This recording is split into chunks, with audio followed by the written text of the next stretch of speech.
So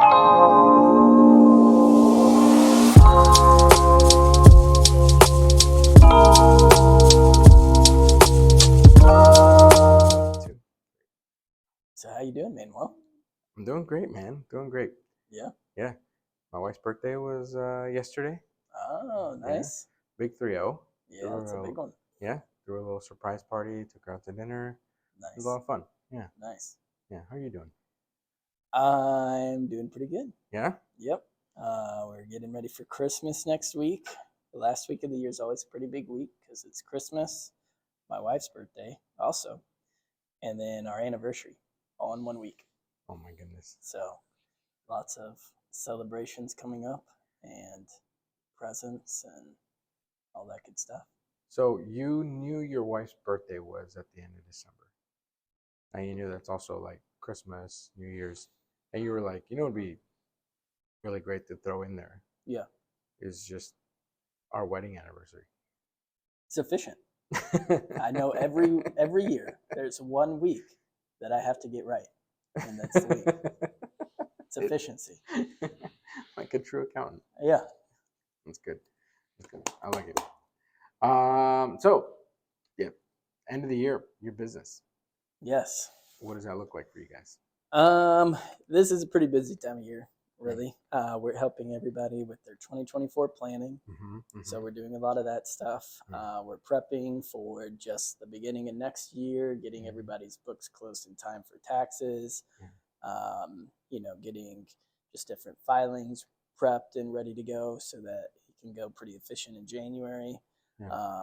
But yeah, it's a pretty busy time of year. Everybody's trying to get their plan together of what they want to try to accomplish next year, and that just results in a lot of meetings and a lot of discussions that are they're fun discussions. I mean, it's the fun part of being a CFO is getting to help people with that, but it is a lot of work too. Yeah. It's like for me, like when I'm actually creating a strategy or putting together some kind of direction. Yeah, it's like that's the fun part. Yeah, right. Exactly, and trying to do it for yourself too. Yeah. Like this Friday, we're gonna do like an all day, just strategy meeting, just some annual planning. Make sure we're all on the same page with what next year's gonna look like, and just we run our firm based off traction, so we'll create our new quarterly rocks. It's always fun. See what we got done. Gotta get your rocks on. Yeah. Yes. Or is it rocks off? Whatever. Anyways, I'm not sure that's what that means. Anyways, but yeah, no, so we'll be doing that here this Friday.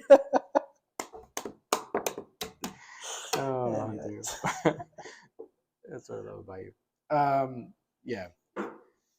I always wonder too, like every company in the world, maybe not all of them. I think there's like certain companies that do like their first quarter is actually like the second quarter, or somewhere, there's a way of accounting for that. Like it's like they have a different fiscal year. Yeah, fiscal year. Yeah. And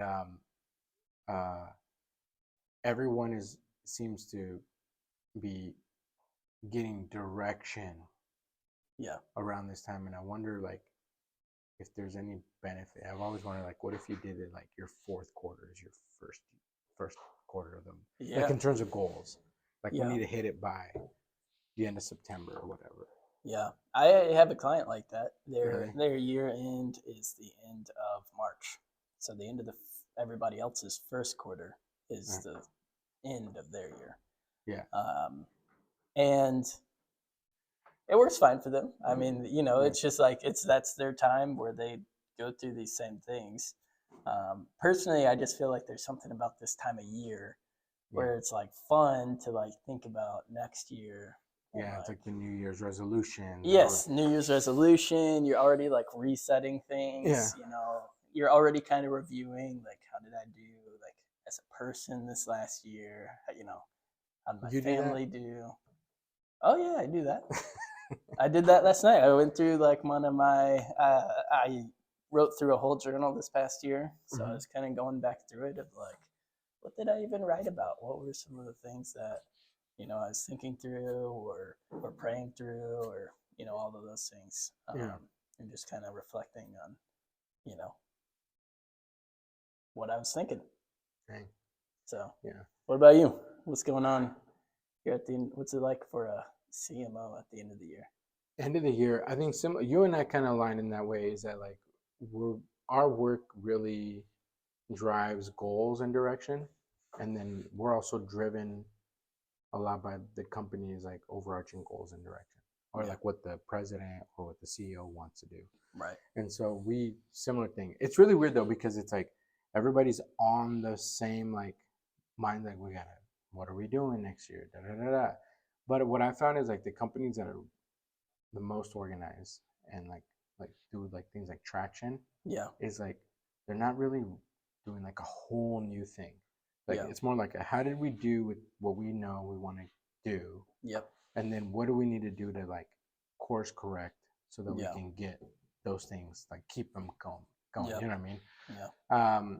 But it's weird too because it's like everybody's on that same sort of vibe or whatever, or um, track, but then they also like don't want to work. Yeah. And like today's Yeah. the 20th, and they're like, all right, we're done, right? Yeah. It's like I don't need to meet Right. for the rest of the year, which is fine. Like I'm gonna work on a couple web projects, Yeah. and probably do some stuff on our website. It's like it's a little bit slower, so Yeah. but then it's like come first of the year, everybody's like, Ready to we go. need to do this now, and it's like we should have done that, Yeah. 2 months ago. Yeah, no, what I was asking about that too is like I wonder if there's any like competitive advantage to ending your year like in September Yeah. so that you start your quarter one sort Yeah. of like new like sprint, and you got a whole quarter Yeah. on your competition of just like Yeah. fresh, like yeah, let's Yeah. Like go. get everybody pumped up Yeah, right before fourth quarter. right. Like they'll have an Yeah. extra quarter to finish Right. what you didn't finish, but you'll make. I wonder if there's any competitive advantage to that. Yeah. I would say, especially if like the end of the third quarter is like maybe a slow season for your business, Mm, I would definitely take advantage of that. yeah. Hey, well, that since this is we already kind of know the seasonality of our business, Yeah. and this is going to be a little bit slower, maybe sales Like, do you wise think or something third like quarter or that. like it has to be the fourth quarter is slow? I would think like the quarter that you're going to be doing all your planning in, well, you would probably want that to be one of your slower quarters, just because there's more work Yeah. for the plan. But Yeah. Dang, that does change. Because yeah, I'm thinking like people running out of budget fourth quarter. yeah, So if that's your quarter to sprint, yeah, you may run into like some yeah. like we don't got no Maybe money, bro. maybe you can do something like that. Well, I'm saying, but you won't. You'll go run into clients that have no money to spend. Right. So you're chasing new clientele, and they're like, we're not Yeah. doing anything this quarter. It does always seem a little bit harder to bring in new clients towards the end of the year. Yeah, because they're like, we're gonna talk about this in the beginning. Right. Because they're like, yeah, exactly. They're thinking about the holidays. They're kind of checked out a little bit. Yeah, budgets are maxing out at that point. Yeah, they're like kind of more focused on like, what am I going to take out of the business, Yeah. for the holidays and things like that. And so Okay, so dumb idea. It doesn't work. No competitive advantage. Probably. I could. I'm not saying it couldn't, but I think we I think both it depends discovered. on your industry. I think it depends on the industry. Depends on your clientele, right? Yeah. Yeah, for sure. Well, cool.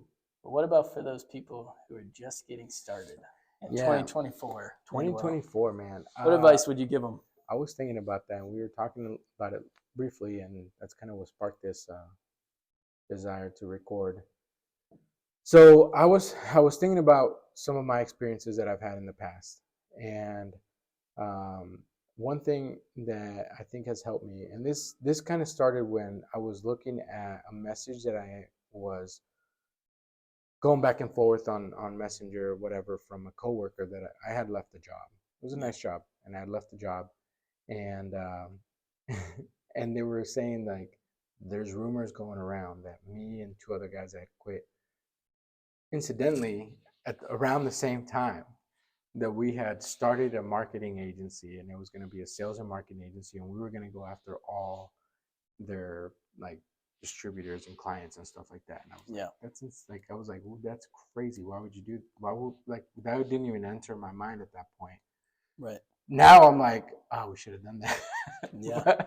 but there was something about the way I was conducting myself at that job that made them think like, oh, he's doing the sales and marketing Right. agency after this. And this was like what, 10 years ago. So almost 10 years ago, it was 2023 still, but it got me thinking a lot about like my previous experience and my work experience. And one thing I think has helped me, and I want to like, I would tell anybody who's starting a business is like, one is like, just like make sure you're always learning everything you can about your industry. Yeah. Like just stay curious. Like be okay. Like in the middle, like sometimes in the middle of the day, I'll just think of something. I'm like, can you do that? You know? Yeah. And I'll just go see if you can. I just start researching, and maybe I'll spend 30 minutes, maybe I'll spend 45 minutes, or 15 minutes or whatever. It's usually not more than an hour, but it's good to like think of something and then just be curious. Like, I wonder how you would do that. How does that work? Can you do that? Right. Like I remember like when I was first getting started, I was like, is there a way to know when someone visits your website who they were, and then send them a message? Yeah. Like little things like that, I just didn't know. I mean, for Yeah. someone that's like deep in marketing, they probably knew that already, but back Yeah. then I didn't know little things like that. I didn't know that there was cookies and tracking and pixels and all these things. It was just like, Yeah. I just didn't know. So I was like, if I could do this, how would I do that? And I would Yeah. just start researching it. So stay curious and then learn. And books, you can consume a lot of content on social media. You can consume a lot of videos. Like, I mean, there's an endless amount of videos.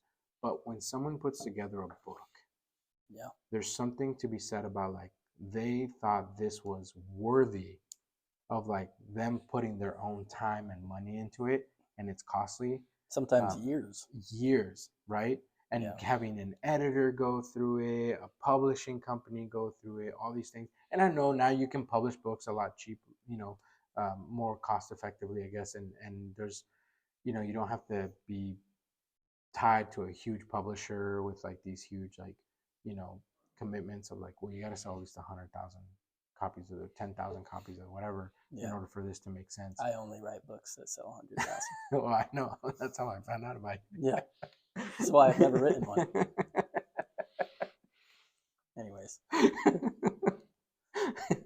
Me too. I'm more million copies sold, so that's probably why I haven't written one. But there's something about someone writing a book, taking the time to do that, and so I would say read books. You know what I mean? Read a ton of books, and there's a lot of books out there that I would recommend. And if anybody's ever interested in some of the books, I'd recommend, especially as you start out a business, I would just comment, and I'll post a link or post some links to some books. But there's a lot of good books, and then glean, right? It's like there's going to be like some best practices that you're going to see across the board, and then there's going to be some stuff that's like, whoa, this person's like all the way out here, this person's all the way out here, and it's like, well, they're kind of contradicting, right? So maybe like this worked for them because of their personality or whatever, but this worked, and this is more marketing. But either way, like just learn, learn, just absorb. But like credible sources, anybody can post a video on YouTube, right? It's like anybody, dude, anybody. Any joker, any two could be jokers. One of us. You never know. Any podcast could just be saying anything. They can just tell you whatever they want. You have no way of proving it. So that's what that would be for me, like first thing. And then, man, never forget the importance of networking. So networking is like such an important thing, and you and I have gone to like networking events, and that's one way of networking. But also just like connecting with people that you know, that and not just being a leech, but like seeing like how can I help you reach your goals. So first I have to like learn about them. Hey, what are you trying to do? What's going on in your life? And then seeing like, is there anything I can do to help you? And that might take just like some effort in you to just like have meetings, conversations, coffee, whatever. And Yeah. like, dude, just go ask somebody, especially like if there's someone that's like ahead of you, people are willing to learn and or not to learn, but I mean people are willing to learn, but people are willing to teach Yeah. and show you things because they don't most people that are successful, mature, they don't really see anybody as a threat. Yeah. They don't see specific people as threats. They may see like a big business as a threat, like, oh, this like we need to. That's a competitor. Yeah. But mature people don't really see individuals as threats, Right. and so people are really. I've found that people are open and wanting to talk to you. So I actually Yeah. have a couple meetings set up, one for this week, and then one for after the beginning of the year. And they're people that I respect, people that are doing very well in the business world, and like, I mean, I would say years ahead of me, Yeah. but maybe even like decades. But it's like they're willing to talk, Yeah. and they know like they have more to offer me than I have them. But I'm still gonna see if there's anything I can do for them. You Yeah. know what I mean? Yeah. And just don't ever underestimate that. Yeah. Like maybe it's like, oh, get them a special gift. Right. That's meaningful, Yeah. like as like a token. Yeah. I don't know, do something like that. And like with networking, like surrounding yourself with the right people.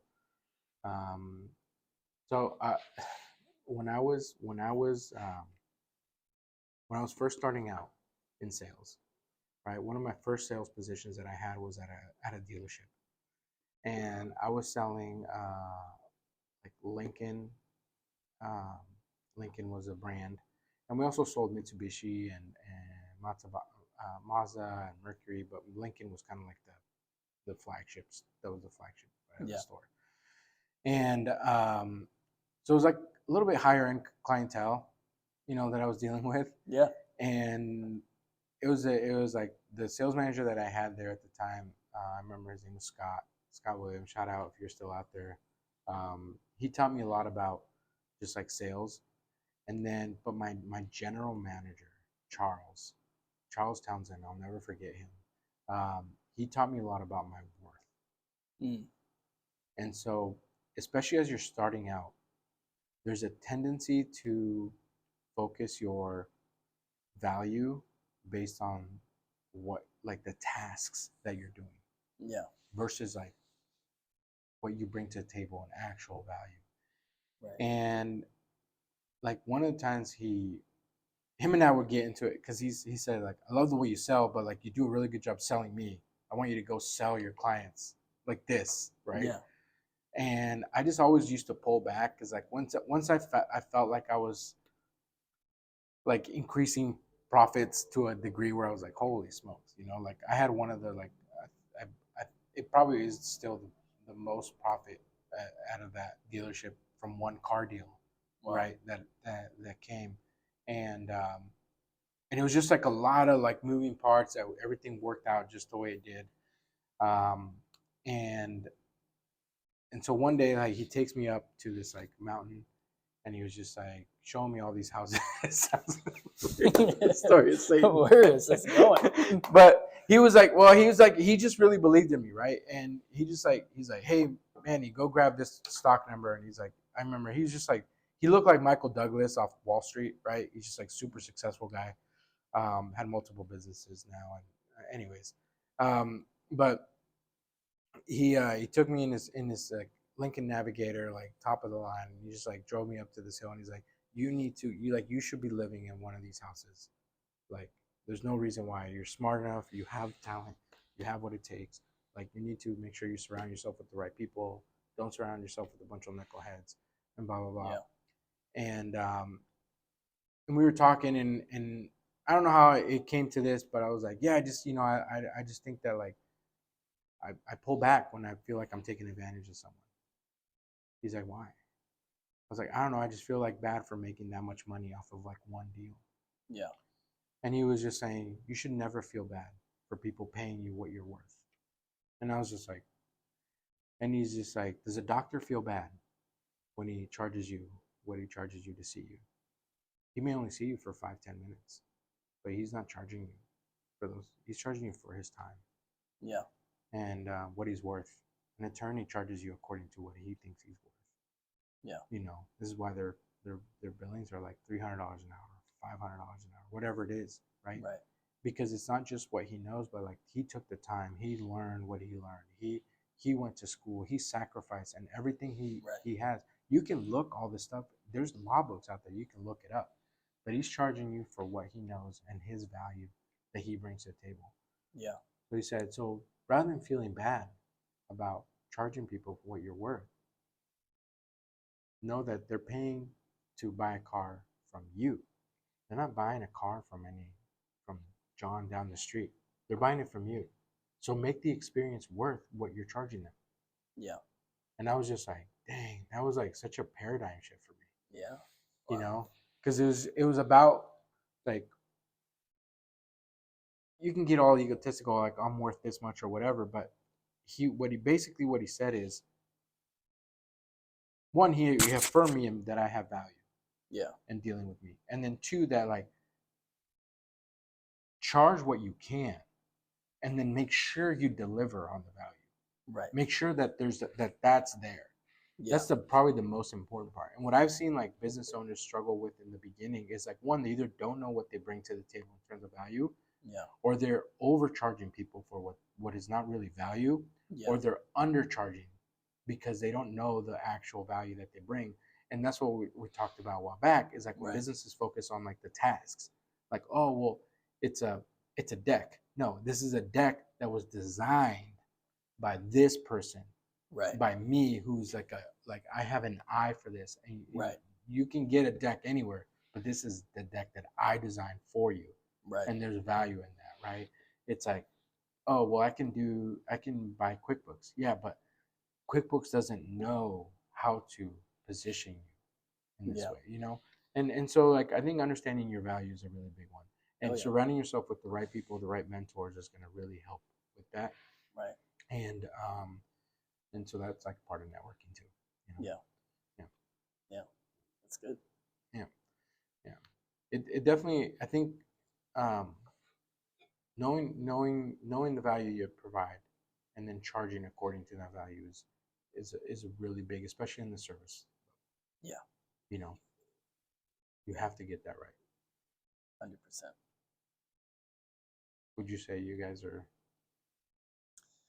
working better at that, or like that's kind of where you guys landed at too, right? Yeah. Oh, Yeah. I would say a big focus of ours, probably this next year, and a little bit this year, is a lot of the things you just said. Of I'm about to read next week on my week off, and it'll probably take me longer. But I want to read Alex Hermosi's $100 Million Offer book. great book.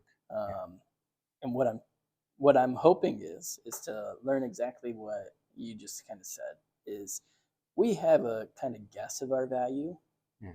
and I think normally we try to go way above and beyond that value. Mhm. And what I want to try to do is really hone in a more exact framework of what that value is, how to deliver it, and what it's worth to our clients. And so that's going to be a huge focus of ours next year, is trying to focus in on providing that value to our clients, on being able to articulate that value, understanding it ourselves, and um, and hopefully bringing in more clients, at that value. So that's going to be a huge focus for us, and I think it's a pretty important focus for anybody who's starting out. Yeah. Yeah. And do you mind if I like just kind of give like some advice for anybody watching? Sure. Yeah. Go ahead. So By all the means. one thing, if you run a service company, there's a tendency to focus your value based on like deliverables that are task oriented. Okay. So what I mean is like you'll get A one-time forecast. one-time forecast, 50 pieces of content, a website. These are deliverables, but they're based on the task, and that is good. But if you're a service provider, you have to surround your value off the benefit they're going to receive, And the benefit has to be something that it has to be tied to their goals or their pain or whatever problem you're trying to solve. So rather than focusing on the deliverable of the task, focus the deliverables on the like the benefits or the problems that you're solving. Okay. And if you can do that well, you'll be able to do a better job of um, providing messaging that actually articulates the value that you're bringing better. And it's also going to be helpful to like charge what you need to get it done, right? Because then you're just, or else you like it's a race to the bottom. You become commoditized, right? That's why it was like really hard to. One of the things like okay, when I worked in insurance, right? Insurance is like sure you can say that you're the best insurance company, all that, but at the end of the day, it's like it was all about what the company is and not what it did to the customer, right? Because it's like, well, we're the number one insurance company. Okay, well, we have more policies than anybody else. Okay, well, what good does that do me? Right. You know, well, we whatever, we're the cheapest. Okay, well, what good does that do me? Well, it'll save you money. So because if that's all they're thinking is like the money, how much I'm spending every month, yeah, you're gonna easily be a race to the bottom. Yeah. But if you said like we have the shortest wait times for people calling in. Yeah. We have the highest, claim satisfaction. Yeah. Okay, well that's a value. It's a benefit tied to me. Right. You know what I mean? So like that's an example of it. And like even like so for like fractional CMO, fractional CFO, those two services are closely aligned, and we work really well together in that sense. But it's like I can't focus on like, well, you get this many meetings or this. Right. It's like you'll know whether your marketing dollars are working for you in the most efficient way or not. Right. Right. You won't need to guess whether that's happening. You'll have an expert who's leading you through all the channels that are available and then advising you on what to do next. Right. Without having to feel like you got to pay for individual like services all the time. You know what I mean? Yeah. For you, it's the same thing. Yeah. It's like we talked about that. It's like, how do I know whether it's time to hire somebody or not? Yeah. Like, you don't have to wonder that. You'll know when it's time to hire. Right. You'll know when it's time to fire. You'll know what to pay them. Right. What should be their cost structure? We're hiring a new commission person. What should be their pay structure? You know what I mean? And you'll be able to forecast that out, for a year. So hey, this is what you can expect. Yeah. Which is hugely valuable. It's hugely valuable. You know what to expect. Yeah. You can make decisions. Do I need to get a loan or not? Right. We'll be able to tell you how much you can take home to your family. So, Yeah. That's huge. That's huge. Yeah. Because most business owners, it's like if I ask them, how much do you think you'll be able to take home at the end of the year? Right. They don't. I don't know. They probably have a guess, but it's a guess at best. It's a guess at best. And if they're in a growing phase, yeah, where they're doing multiple hires a year, multiple expansions or whatever, right, it's going to be a really bad guess. And they probably feel very anxious about it. Yeah, you also help reducing anxiety. It's like anytime when you're, even in your own home, taking on more work or whatever to the house of like, oh, I want to expand this over here or whatever. Yeah. And just like all of a sudden money just seems to like start disappearing like out of nowhere. Well, no, and what happens is like you check it on Monday and you're just like doing little things for the building project. Yeah. But then you check the account on Friday and you're like, wait, what? Where did it all go? Where I go and you're like, oh, okay, I see it. Yeah. Okay, that was another trip to the hardware store. Right. Yep. Oh exactly. Yeah, we had to pay for that. Yep. Exactly. And so that's what it is, but like on the millions of dollars scale. Yeah. Which is even more overwhelming. Yeah. Well, sweet. Cool. Glad you joined me for this. I really wanted to share that. I was hoping it was valuable for someone out there. I'm sure it will be. It's been valuable for me. All right. Sweet. Break. See you guys later. See you.